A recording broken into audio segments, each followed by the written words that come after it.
Well, you ready to jump back in? Okay, let's do this. So if there was any really ambitious part of my program for us, this is it. So let's jump back in. Story number 2. I think this is the least understood part of Hebrews. In fact, I think it's one of the least understood parts of our whole Bibles. It's really, really dense, intricately argued, and it's long. How many expositions were in story number 1? 3. How many are there total? 10. 10 minus 3 equals, whew. Okay. We took about an hour to do 3. Here we go. It easily divides these. Remember, right now we're talking about the section of Hebrews that's bracketed by that big bracket that we looked at. 4:14 to 16, 10:19 to 25. Surround this section we're looking at. Chapter 5, verse 1 through chapter 10, verse 18. It's a big section. We're going to look at it. Inside this section are 7 expositions. They easily divide into 2 parts. We're going to call them acts, A-C-T-S, within which are scenes. Okay, so you'll follow me here. Take a look at the table in your notes. Act 1, Hebrews 5 to 7, summarized. Jesus is the priest we were expecting. That's the summary. Act 1, Hebrews 5 through 7, Jesus is the priest we were expecting, or you could write, we should have been expecting. Act 2, Hebrews 8 through 10, the expositions in Hebrews 8 through 10, summarized. Jesus, this priest, offers the sacrifice we were expecting. Those are our 2 moves. That's what Hebrews is doing. Jesus is the priest we were expecting, 5 through 7. Jesus offers the sacrifice we were expecting, Hebrews 8 through 10. That's our outline. Let's jump in. Act 1, Jesus is the priest we were expecting, Hebrews 5 through 7, scene 1. You with me where I am? Okay. Scene 1, a claim. A claim is made. This is Hebrews 5, 1 to 10. Hebrews tells us that the Messiah is a priest, and right away tells us that this priest solves humanity's problem. Sounds like story 1, doesn't it? Right away, at the beginning of this second story, the author tells us he's a priest, Jesus is, this Messiah, who we've just talked about, who necessarily died in order to restore humanity's lost glory and honor and dominion. This Messiah is a priest, and this priest solves humanity's problem. Summarizes that story we just saw. The key word in this section is Melchizedek. It's right there, the middle of this section, this scene in verse 6. Let's look at it. And he says in another place, "You are a priest forever in the order of Melchizedek." If Jesus is the Messiah of Psalm 110, verse 1, do you remember when he quoted this? Chapter 1, verse 13, Messiah, sit at my right hand. If Jesus is the Messiah of Psalm 110:1, watch this. Doesn't it make sense? He's the priest of Psalm 110, verse 4. It's only 3 verses later, after all. If he's this Messiah, then it stands to reason he's also this priest. And if Hebrews is going to prove that Messiah, Jesus, solves humanity's problem, here he's going to prove it that he solves humanity's problem via his priestly activity. And if you're going to make that argument, then you got to start somewhere. Where do you have to start? You got to show, like right at the beginning, that it's okay, it's scriptural to call Messiah a priest. Because he ain't from the tribe of Levi, is he? How can you say Messiah is a priest? That he's got the right to call Messiah a priest. After all, look what he says in verse 4. No one takes this honor on himself. Hebrews 5, verse 4. but he receives it when called by God, just as Aaron was. In the same way, Christ did not take on himself the glory of becoming a high priest, but God said to him, "You are my son, today I have become your father." Just as Aaron didn't appoint himself a priest, neither does Jesus. That's the point. God appointed him. It's okay for the author of Hebrews to talk about Jesus as the messianic priest because that's what God does in Psalm 110:1 and Psalm 110:4. And once more, Jesus' status is earned. He becomes something. And our salvation is achieved through Jesus' death. Look at how Hebrews puts it in 5:8-10. Son though he was, he learned obedience from what he suffered. And once made perfect, look at that word, he became, sounds like chapter 1, doesn't it? He became a source of eternal salvation for all who obey him, and was designated by God to be a high priest in the order of Melchizedek. Suffering first, death first, then perfection, which when we speak of perfection of Jesus, we're talking about his qualification. He had to qualify to become humanity's priest, to become the source of our eternal salvation. He had to qualify for that. He had to be perfected in order to be that. Or to say it in another way, this is Hebrews 5:10, Jesus' death qualifies him to be designated a high priest in the order of Melchizedek. Do you hear echoes of Hebrews' first story there? Jesus' suffering, his death, was the necessary prerequisite for his saving human beings. It's that same story of the first three expositions told all over again. All right, that's scene one. It's a claim. Jesus is a priest, and this priest provides eternal salvation. A priest who provides eternal salvation, where is that in the Bible? I'm glad you asked. Scene 2, proof.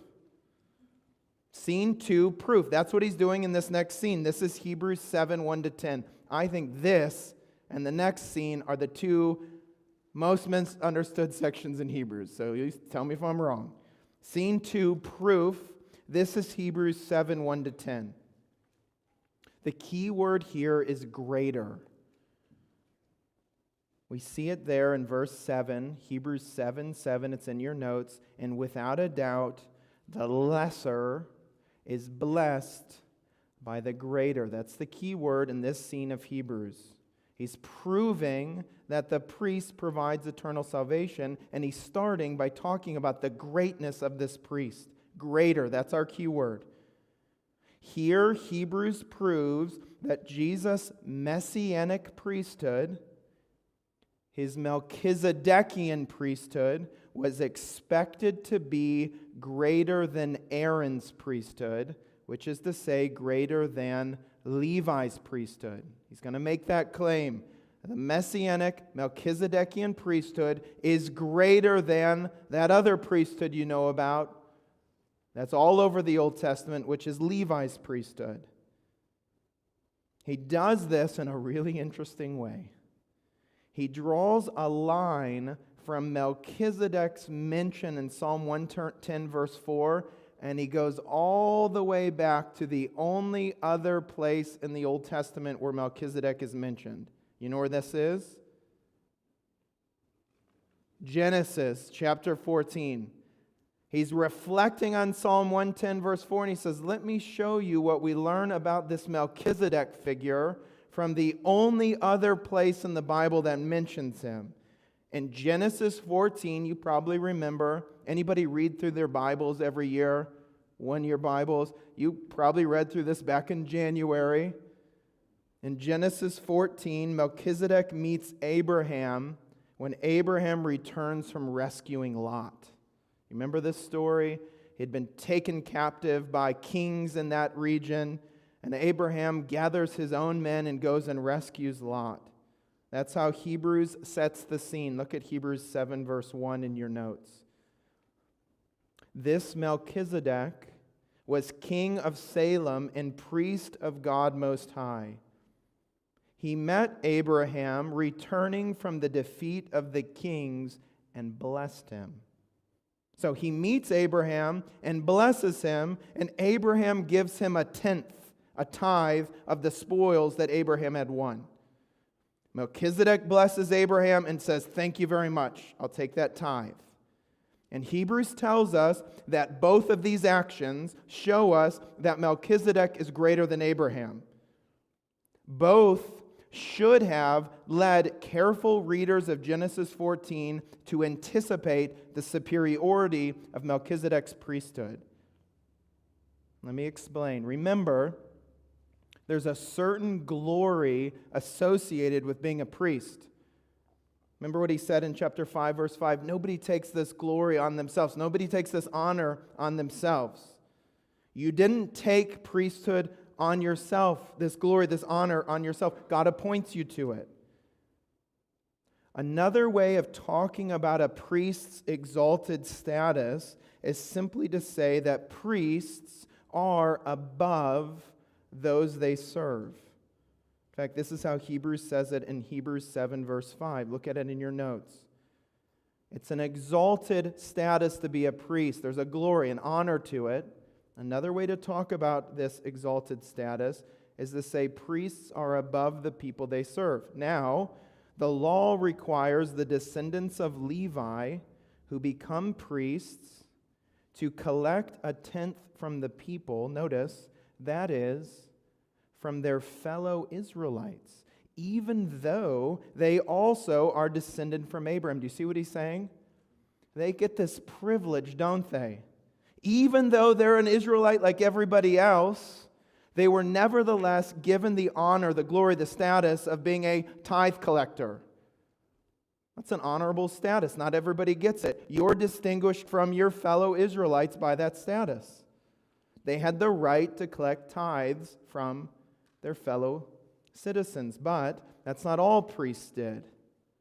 They also had the honor and the glory, the status of being blessing givers. Not everybody had that status. It wasn't your everyday Israelite who was told, hey, your job is to bless Israel. Notice Moses puts this like this in number 6. Right in your notes. The Lord said to Moses, tell Aaron and his sons. Who is this for? What the Lord is saying, it's for Aaron and his sons. This is how you are to bless the Israelites. Say to them, and then it gives that blessing that we all know. The Lord bless you and keep you and make his face shine upon you. My point is that privilege, that responsibility, it wasn't given to everybody. It was given only to priests. You get to collect tithes. You get to be a blessing giver. So it makes sense that Hebrews reads the story in Genesis 14 and concludes here in chapter 7. Look at verses 6 through 7. Talking about Melchizedek. This man, however, did not trace his descent from Levi, yet he collected a tenth from Abraham and blessed him. Blessed him who had the promises. And without a doubt, the lesser, that is Abraham, is blessed by the greater, that is Melchizedek. Do you see what he's saying there? What Hebrews sees in this ancient story from Genesis 14 is nothing less than Melchizedek's anticipated superiority. He's greater. After all, Abraham treats him like a priest. Abraham treats him like a priest. He's a priest, Melchizedek is, and therefore he's greater than Abraham. And you say, so what? So he's greater than Abraham. How does that help? Don't miss how this scene ends. Look at verses 9 and 10. What an incredible exegetical move. One might even say that Levi, who collects the tenth, has the privilege of being a priest, paid the 10th through Abraham. Because when Melchizedek met Abraham, Levi was still in the body of his ancestor. Come on, that's brilliant argumentation. Hebrews tells us that when Abraham recognized Melchizedek's greatness, so too did Levi, because Levi was in Abraham. Abraham was wearing Levi's. That's pretty good, isn't it? You can use that. All right. I had to say it. It was in my notes, all right? That's a dad joke. Levi was in Abraham. Hebrews proves Jesus' greatness, this messianic Melchizedekian priest greatness from the Bible. Don't miss that. He's like, it's in Genesis 14. It was there for you. Look how Abraham treats Melchizedek, and who's in Abraham if it's not Levi? All right, scene one was a claim. Melchizedek is a priest, a Melchizedekian priest. Messiah is a priest, a Melchizedekian priest, and as such, he provides eternal salvation. That's scene one. Scene two, proof. Melchizedek, a Melchizedekian priest, is greater than Levi, than a Levitical priest. No surprise there. After all, Genesis 14 tells us this already. All right, that's Hebrews 7, 1 to 10. Now, scene 3, the last one in Act 1. The last one in Hebrews 5 to 7. Scene 3, Hebrews 7, 11 to 28. The key word in this scene is forever. Forever. I wish we had time to just mark how many times in this section he says forever. So you notice what he says there in Hebrews 7:17. For it is declared, you are a priest forever in the order of Melchizedek. Once more, right out of the Bible, Hebrews tells us that Jesus' priesthood, his messianic Melchizedekian priesthood, is a forever priesthood, and this changes everything. After all, you don't say Psalm 110:4, you're a priest forever according to the order of Melchizedek. You don't say that. You don't talk about announce a new priesthood when you've already got one. Why would you talk about another one? You've got one already. What are you doing talking about another one? Unless, that is, there's something wrong with the one you've got. You don't talk, you don't announce, you don't promise another priesthood when you've already got one unless there's something wrong, fundamentally wrong with the one you have. Notice how Hebrews puts this in Hebrews 7:11b. Why was there still need for another priest to come, one in the order of Melchizedek and not in the order of Aaron? That's a great question, isn't it? Why would you say Psalm 110 verse 4 when you've got Levi? And it's a question the audience should have been asking every time they read Psalm 110. With its announcement of a new priesthood, they should have wondered, why is that there? We should wonder, why does God say that? Well, what are priests supposed to do? What's their job? We've looked at a little bit of their job description already. They bless and they take tithes. But fundamentally, a priest is someone who's supposed to give people access to God. That's their job. They're supposed to get people from down here, lower than the angels, to up there into God's presence, crowned with glory and honor. That's their job description. In other words, priests are supposed to perfect. When perfection language is used of human beings in Hebrews, it's talking about this, fitting people for access to God. That's what priests were supposed to do. Which gets us back to our question, why talk about Melchizedek when you've got Levi?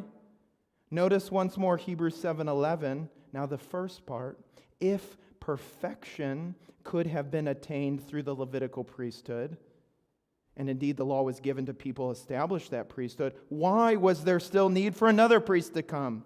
Priesthoods were supposed to perfect. They were supposed to give people access to God, and you can't be in God's presence without perfection. You can't. God doesn't dwell in unclean places. He doesn't. Nor does He allow uncleanness to enter into His presence. You'll remember this was precisely, let me fix this, there we go. This was precisely why God's indwelling presence, His Shekinah glory, left Israel in the 7th century BC. Remember in Ezekiel 10, that chariot just sort of, it goes away, doesn't it? Those are wheels. I'm doing the motions, okay? You're like, what's that? We don't dance here. I was just doing the wheels of the chariot.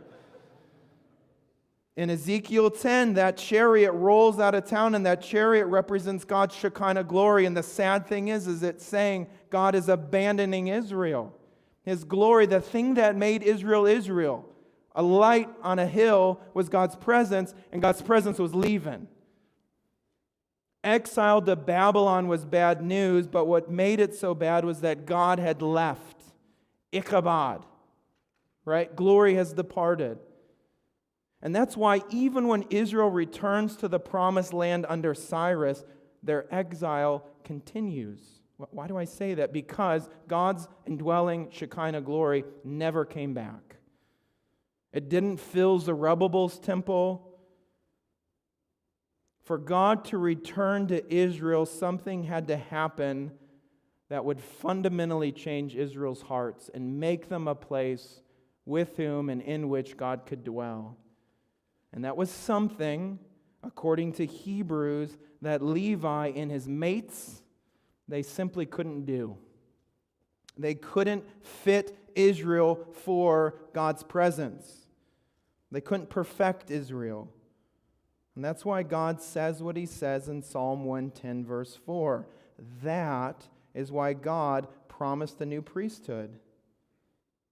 Well, how do we know Melchizedek's priesthood can perfect? That it can provide eternal salvation? That Hebrews tells us it provides. The answer is in that one word, forever.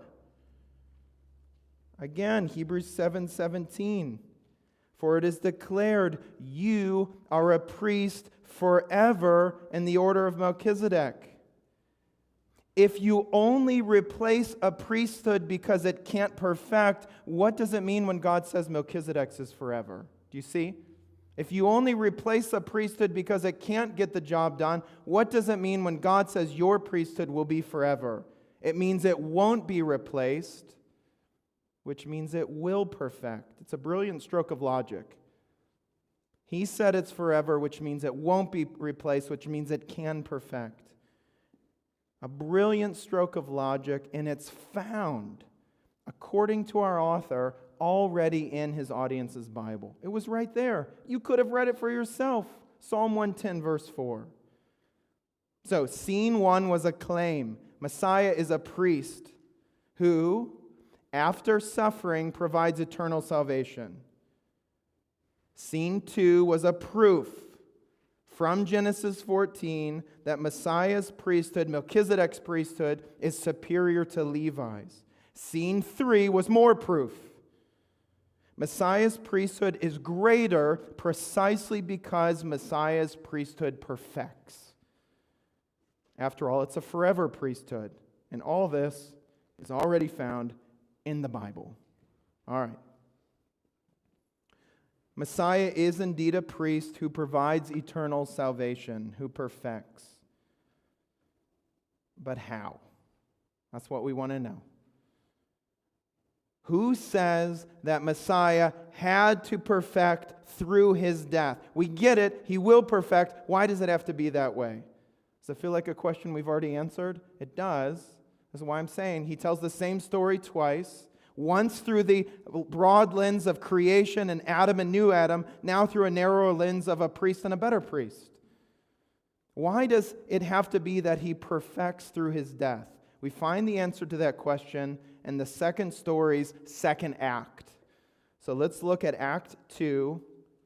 Jesus, this expected priest, offers the sacrifice we were expecting. We should have been expecting. Hebrews chapter 8 through Hebrews 10. It's one thing to claim that Messiah does all this. It's still another to show that he does it through his own death. It's one thing to claim, yes, he does. He provides eternal salvation. It's a wholly another to say he does it through his own death. This is precisely what Hebrews does here in our second story, Act 2. He shows how Messiah provides eternal salvation. And once more, he emphasizes that everything I'm going to say is already in your Bible. So 4 scenes, let's look at each. These are the 4 final expositions of Hebrews. Let's march right through them. Scene 1, Hebrews 8, 1 to 13. The key word here is heaven. I would underline this one. We see this key word right away in chapter 8, verse 1. Listen to what Hebrews says. Now the main point, the kephaleon, do you hear kephale, head point? Kephale, head. The main point of what we're saying is this. We do have such a high priest who sat down at the right hand of the throne of the majesty in heaven. We got a priest in heaven. That's an explosive claim. Heaven. Hebrews says this is his main point. It's where we're supposed to focus our energies, specifically on this fact that we've got a heavenly high priest. Why is that so important? Well, who's in heaven? God's in heaven, isn't he? God's in heaven, which is to say this new priest is in God's very presence. He's actually sitting right next to God. Can you believe that? He had the audacity to sit down. Hebrews 8:2 tells us, in the sanctuary, the true tabernacle that was set up by the Lord, not by a mere human being. He's in the true, ultimate, real tabernacle that the one that Moses made was just a copy and a shadow of. He is there in God's presence, seated next to God. This must mean that whatever sacrifice or sacrifices he's offered in that true tabernacle, they have got to be different and better than the sacrifices Levi offered. Because Levi never was able to do that. Hebrews 8:3 says this, every high priest is appointed to offer both gifts and sacrifices. So it was necessary for this one, this heavenly high priest, also to have something to offer. Because that's what priests do. They collect tithes, they bless, but fundamentally they perfect, and they perfect through sacrifice. They're appointed to help people get to God. And this messianic priest is in heaven. He's in God's very presence. He serves in the true tabernacle. It must mean he's got really, really, really good sacrifices. Certainly better than Levi's. After all, Levitical priests, Hebrews tells us, look at verses 5 and 6, they serve at a sanctuary that is a copy and a shadow of what's in heaven. This is why Moses was warned when he was about to build the tabernacle. Exodus 25, verse 9, see to it that you make everything according to the pattern shown you on the mountain. But in fact, the ministry Jesus has received is, what's it say? Superior to theirs. The superior place, the true tent, requires a superior sacrifice. It requires a superior ministry. It makes sense. But then abruptly, here in this first exposition, Hebrews starts talking about a new covenant. He just starts talking about a new covenant and reminding us from Jeremiah 31 that the new covenant's promises would be realized, fulfilled, only after full and final forgiveness had been secured. He talks about a priest in heaven at God's right hand, and therefore probably having better sacrifices. Then abruptly, he turns right in the middle of our exposition, and he says, remember those awesome promises that Jeremiah made? Those are astounding promises, and they'll be participated in, fulfilled only when full and final forgiveness has been made. Look how Hebrews says it in verse 12. This is why Jeremiah's promise of a new covenant ends with this ground, this logic. I will do all these wonderful things for you. Verse 12, for, this is Jeremiah 31:34, for I will forgive their wickedness and will remember their sins no more. The point is, God would redeem Israel.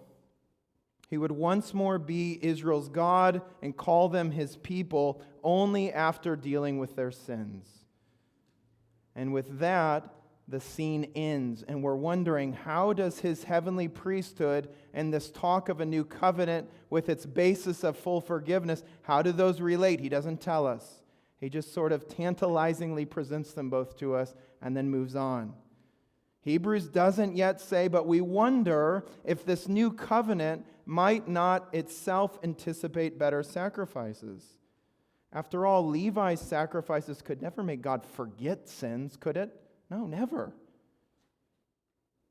But how Jesus' heavenly status relates to this, we're not told. For that, we'll have to wait for scene 3. But first, scene 2, and I can be quick here. I promise. It's not just preacher talk. We'll be fast. You're like, that was an hour ago. I don't believe you. Scene 2. It too is a proof that Messiah's sacrifice was anticipated in the Bible. Scene 2, also a proof. And the key word for this scene is only. Look at Hebrews 9, 6, and 7. When everything had been arranged like this, the priests entered regularly into the outer room to carry on their ministry. But only, did you catch that? Only the high priest entered the inner room, the holiest place.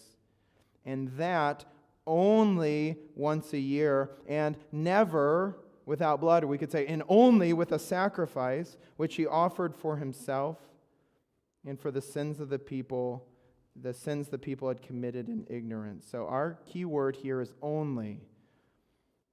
After just describing the shadow tabernacle, remember that's where the Levitical priests worked in. That was their headquarters. That was a tabernacle that was a shadow of the true one where this Messianic high priest is. After introducing this idea of the shadow tabernacle, Hebrews tells us about its most important use. The most important use of the shadow tabernacle was the Day of Atonement. It's the day found at the zenith of the Pentateuch. Follow me on this. The highest and most holy day in Israel's calendar was the Day of Atonement.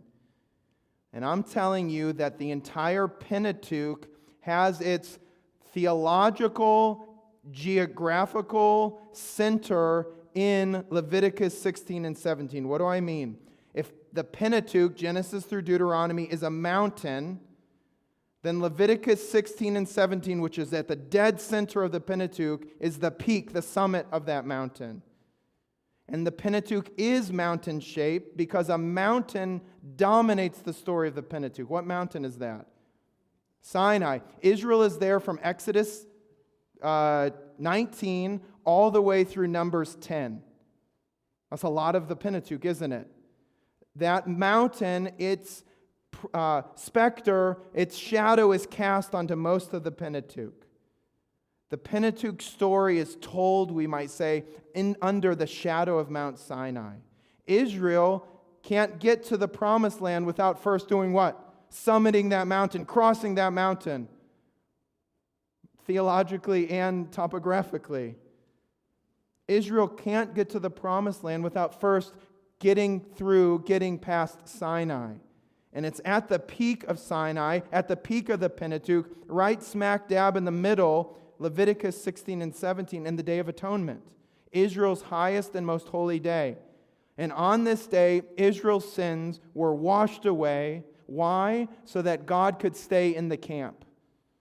One time a year, we would cleanse ourselves in everything so that God could keep making Israel distinct. What made Israel distinct? God was there. How do you keep God in your camp? You cleanse yourself once a year on this high and holy day. And Hebrews tells us that on this day, this highest and holiest day in Israel's calendar, only one man could enter into God's presence. Only one guy. Only with a sacrifice, and only for a little bit. He couldn't stay there. He certainly couldn't sit. And he sure wasn't bringing anybody with him, was he? One guy, never without a sacrifice, always alone, only one day a year. And the point Hebrews tells us, or rather the Holy Spirit tells us, look at Hebrews 9, 8 through 10 in your notes. The Holy Spirit was showing by this limitation, was showing by this, that the way into the most holy place had not yet been disclosed as long as the first tabernacle was still functioning. This is an illustration for the present time, indicating, what was it telling us? What was this limit making us pay attention to? It was this, that the gifts and sacrifices that were offered were not able to clear the consciences of the worshiper. That limitation, every day declared on the Day of Atonement, said something very specific. It said those sacrifices can't get you into God's presence. How do we know that? Because only one guy can go, only on one day, only with a sacrifice, and only for a little while. That doesn't sound like access to God to me, does it to you? It doesn't. Access to God, access above the angels and into glory wasn't yet possible because perfection wasn't yet available. They couldn't be totally clean. You don't get into God's presence until you're perfect. And these sacrifices, they weren't able to cut it. The limited access of the high priest on this one day in Israel's calendar, it made this point year after year after year. You see, don't you? Every year you were reminded, if you had ears to hear, that something needed to be done. And it wasn't being done. That's scene 2. Now scene 3. The theological center of this second act. One of the densest, most beautiful, intricately argued sections in all of Hebrews. In my dissertation, I feel like I was here for a year. Okay, maybe not that long, but maybe longer actually. So this is scene 3, Hebrews 9, 11 to 28. Hebrews returns to Messiah's heavenly location, heavenly status from scene 1, and shows us how it relates to Jeremiah's new covenant. How does Jesus' location in heaven prove that we should have expected a superior sacrifice? He's going to return to that and he's going to answer it. This is scene 3. The key word here is blood. And it's everywhere. This is a bloody section. Look at 9:20 for one example. He said, "This is the blood of the covenant which God has commanded you to keep." Blood, that's our key word. Hebrews' argument goes like this. When Moses inaugurated the first covenant, you know what I mean by that? When he put it into effect, when that first covenant in Exodus was given to Moses and he operationalized it, sacrifices were necessary right at the beginning. Why? Blood was necessary. Look what he says, Hebrews 9, 19 to 21. When Moses had proclaimed every command of the law to the people, when he'd read through that first covenant, he took the blood of calves together with water, scarlet wool, and branches of hyssop, and he sprinkled the scroll, and he sprinkled the people, and he said while sprinkling, "This is the blood of the covenant which God has commanded you to keep." And in the same way, he sprinkled with blood both the tabernacle, don't miss that, and everything used in its ceremonies. He's sprinkling blood everywhere. This is the blood of the covenant. Why? Verse 22. Because the law requires that nearly everything be cleansed with blood. Because, this is quoting Leviticus 17:11, without the shedding of blood, there's no forgiveness. It's blood that makes atonement for one's life. That's Leviticus 17:11. Blood cleanses. It's a detergent. And without the shedding of blood, there's no forgiveness. You can't scrub away sin without blood. And covenants, like the one God made with Moses, and like the one he promised in Jeremiah, they require forgiveness if sinful people are to enjoy their benefits. Do you see? I've got an agreement I want to make with you, God says. I'm going to be your God. You're going to be my people. I'm going to write my law in your heart. Those are stupendous promises. How does a sinful person enjoy God being their God and they being his people? You can't enjoy that without first being forgiven. He can't come to you and you come to him if you're dirty and unclean. Forgiveness is necessary, and you get forgiveness via blood. If sinful people are to enjoy God's goodness, God's presence, then something has to be done about sin. So Hebrews 9:18 says, this is why even the first covenant was not put into effect without blood. The benefits, we can skip over 19 through 21 again. The benefits of Moses' covenant required blood. The benefits of that Mosaic covenant required blood, forgiveness, if they were to be experienced by Israel. And here's the point. How much more Jeremiah's? Do you see? If the Mosaic covenant had stupendous promises which could only be enjoyed once the people with whom those promises were made were cleansed, what do you do with a covenant like Jeremiah's, whose promises Hebrews has already told us are so much better? It's here where Hebrews makes this final connection. It's one we've been waiting for. The connection between where Jesus is and Jeremiah's promise of a new covenant. Look at verse 23 in your notes. It was necessary then for the copies of the heavenly things to be purified with these sacrifices. He's talking about Moses' tent, Moses' scroll, the accoutrements in the tabernacle. It was necessary for the copies. We just read this. It was right from Exodus 24. He sprinkled blood everywhere. The author says that was necessary because these copies of heavenly things needed to be purified with these sacrifices. But the heavenly things themselves with better sacrifices than these. If the things, the accoutrements, everything associated with that first covenant were enjoyed and cleansed with blood, how much more the things associated with the new covenant?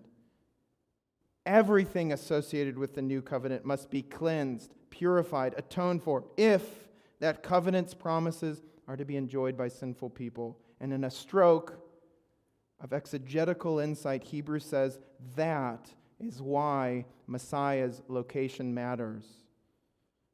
That's how Messiah's location relates to the new covenant. If Messiah mediates a covenant for sinful people, then everything associated with that covenant needs to be purified, atoned for, cleansed, sprinkled with blood. So if Messiah is a heavenly priest, as Psalm 110:1 and 110:4 claim, then of course he'll offer better sacrifices. After all, he's got to inaugurate the heavenly sacred space, the true tent, doesn't he? He's in heaven. Psalm 110:1 puts him there. And if he's in heaven, he's in that true tabernacle. And if the copy of the tabernacle needed to be cleansed with blood when it was inaugurated, so too must the heavenly one. And in that stroke of insight, the author says, from his heavenly position, I'll prove to you that better sacrifices were needed. How did he get there? How did he inaugurate that true tabernacle associated with Jeremiah's new covenant without blood? All right, that's scene 3. Now finally, the last scene. We'll be done. There will be time for lunch, I promise. Remember, we don't live by lunch alone. Amen? Yeah. Said every preacher at 1:30 on Sundays. We don't live by Packers alone. Scene 4, final scene, more proof. This is Hebrews 10, 1-18. I can be quick. Just like in scenes 1, 2, and 3, this scene also proves that Jesus' sacrifice was anticipated in the Old Testament. Proves that it was anticipated in the audience's Bible all along. And Hebrews kind of ends with a bang. In rapid-fire succession, Hebrews closes his story with 4 proofs. Here's the key word for each. Felt, body, sat, remember. 4 final proofs that Messiah's self-offering was anticipated in the Bible all along. Felt, body, sat, and remember. Let's look at each. First, felt. This is scene 4, verses 1 through 4. I've got verses 1 and 2 in the notes. Read them with me. The law is only a shadow of the good things that are coming, not the realities themselves. For this reason, the law, with its priesthood, can never, by the same sacrifices repeated endlessly year after year, make perfect those who draw near to worship. Otherwise, they would have stopped being offered. For the worshiper would have been cleansed once for all and would no longer have felt guilty for their sins. Do you see how we just proved that better sacrifices are necessary? He says, you know that nagging feeling you had, let's say, Jews under the first covenant? Remember that nagging feeling you lived with year after year? That proved that your sacrifices weren't cutting it. Your conscience proved that those sacrifices weren't getting the job done. They didn't leave the worshiper feeling cleansed totally. There was always an element of something's not quite right. Something's not yet done. Had Israel felt that, had they felt perfected, then the author to Hebrews says, we would have stopped offering the sacrifice. We would have stopped that holiday altogether. Something better was needed. Our consciences scream that every year. Second, scene 4, second proof, body. Hebrews 10:5.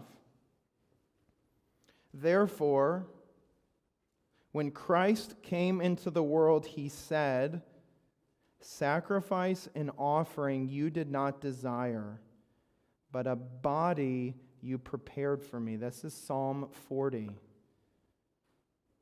Now, this psalm, when read in light of Hebrews 9:22, which is to say, when read in light of the fact that sin can only be removed with what? Shedding of blood. So if I read Psalm 40 with that in mind, Leviticus 17:11, when I run those two together, then when Psalm 40 contrasts Levitical sacrifices and offerings, when it contrasts this with the Messiah's, the psalmist's body, it turns into a contrast between 2 types of bloody sacrifices. Do you see that? Sin can only be removed by blood. Here the author is saying, I don't want that kind of sacrifices. I want this kind. I want a body. And in light of this, that suggests that Psalm 40, according to our author, when read in the light of Leviticus 17:11, anticipated that the psalmist would offer his body for the doing away of sins. All right. Scene 4, proof 3, sat.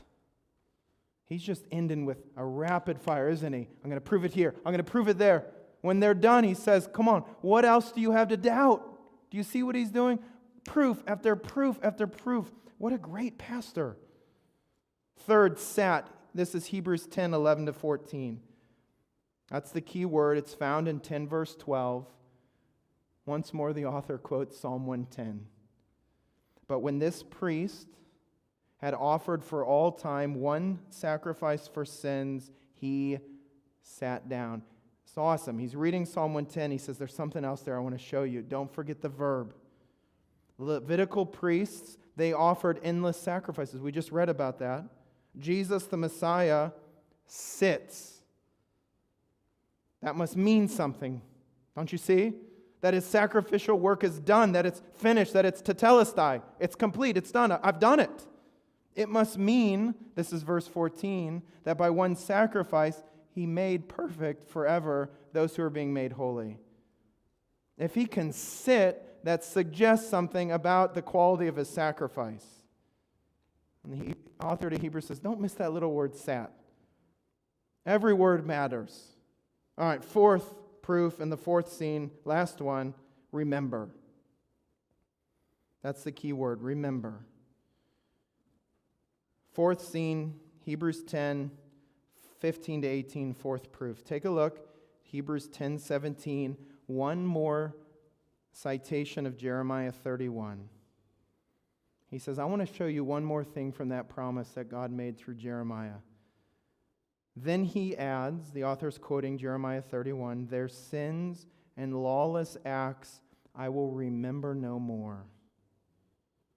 If God remembers Israel's lawless deeds no more, that is, if he forgets Israel's sins, then doesn't that presuppose the offering of a really great sacrifice? God forgets sin? Boy, we've never seen anything like that. Every year, our sacrifices are a continual reminder that God hasn't forgotten them. But Jeremiah said God would remember them no more. That presupposes the offering of a really great sacrifice.